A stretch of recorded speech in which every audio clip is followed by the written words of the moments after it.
Hello again, everybody, and welcome back. My name is Tom Nelson, and this is a continuation of the Diabetes Control 6 Steps to Gaining Complete Control Over Diabetes video lesson. This is video lesson number 6. It's step number 2 of the 6 steps, Restoring Vitamin and Mineral Deficiencies. This is part 3.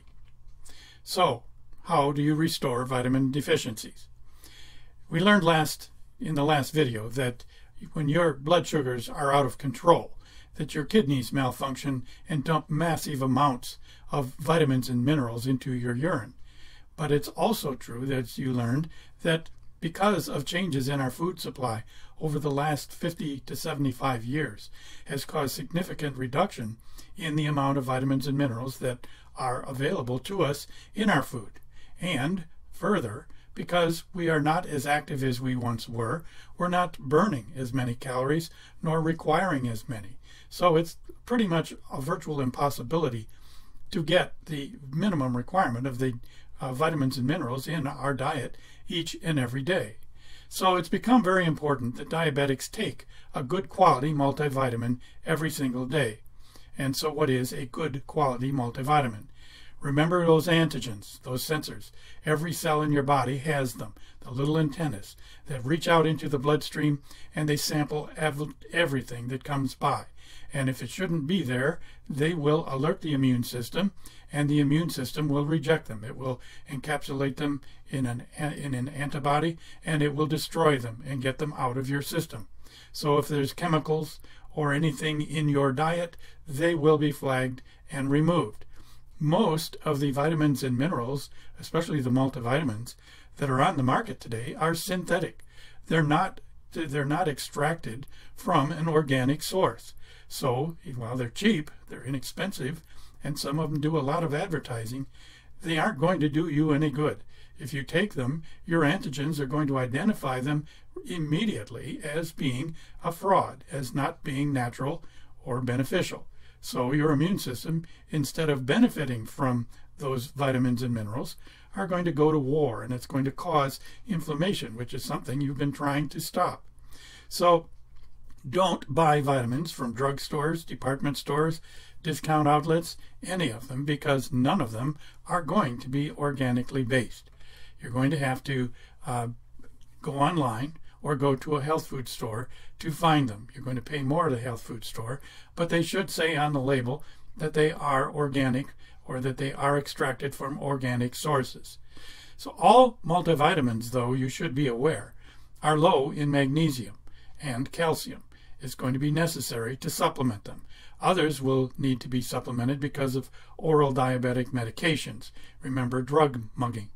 CoQ10, magnesium, vitamin D, and vitamin B12 are common substances that are diminished by your medications because of drug mugging. This is an example of, it's the actual label off of a brand that I use. We can't give you the name in the videos, but it's a very well-respected brand. But you'll see that, first of all, that the magnesium is low and calcium is low. The rest really don't matter that much, but you'll see that they do each give at least a minimum of 100% of the daily minimum requirement every day. Some of them are significantly higher than the minimum. Don't be concerned about that. You're not going to overdose. So you should take these every single day. They should be very high on your list of things you buy every month for your health. So other supplements that diabetics should also consider are, again, magnesium. You're going to need anywhere from 300 to 600 milligrams a day. It's usually best to take that at bedtime. The magnesium will help you sleep better. Calcium, between 500 and 1200 milligrams per day. Usually it's best to take that in the morning, opposite of the magnesium. But if you are over 70, you should be taking 1200 milligrams of calcium every day.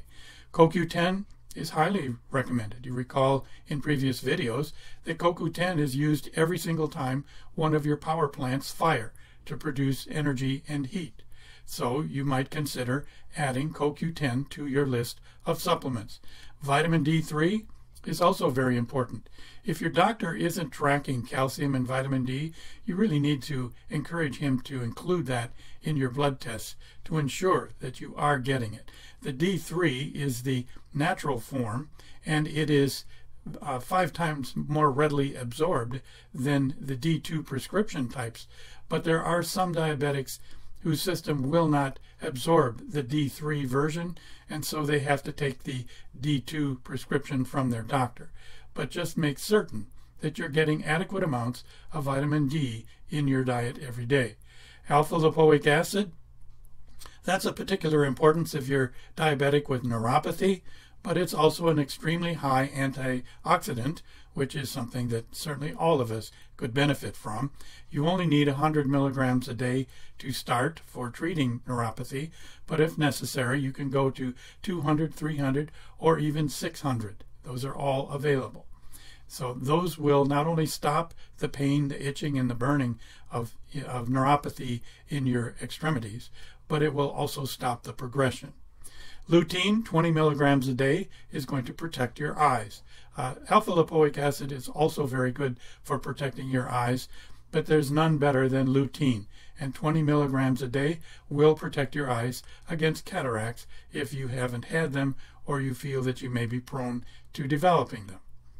There's one additional product that all diabetics should consider using, and that's Willard's water. Willard's, it's the only product of its type that's known. I have no affiliation with it, but Willard's water is an amazing product.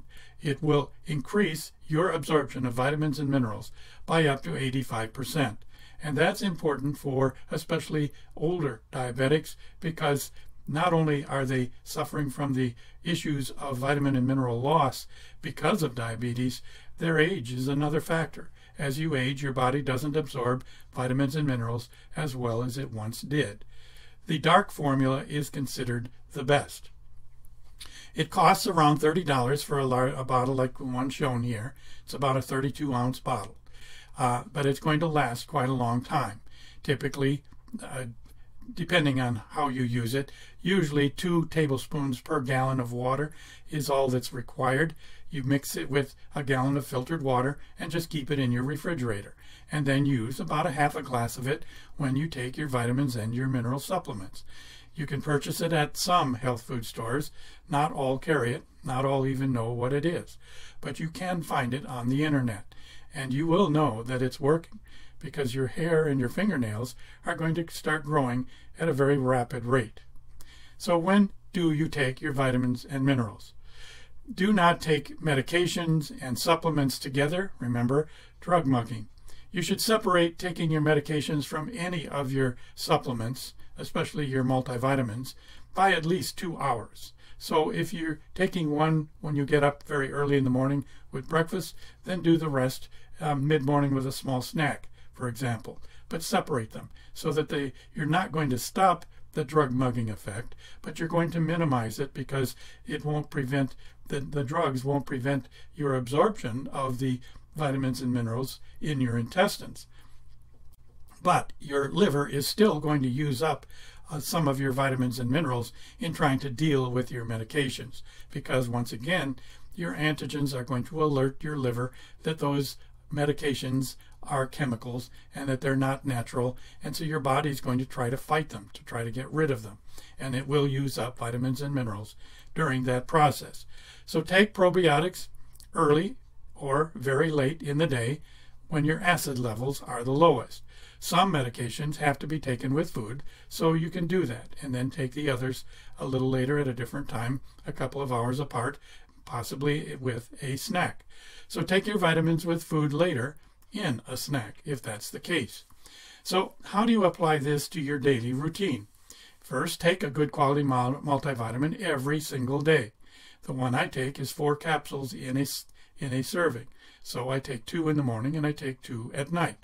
Supplement the minerals that are low in the multivitamins, again, the magnesium and calcium in particular, and consider taking the others like alpha lipoic acid, CoQ10, and lutein.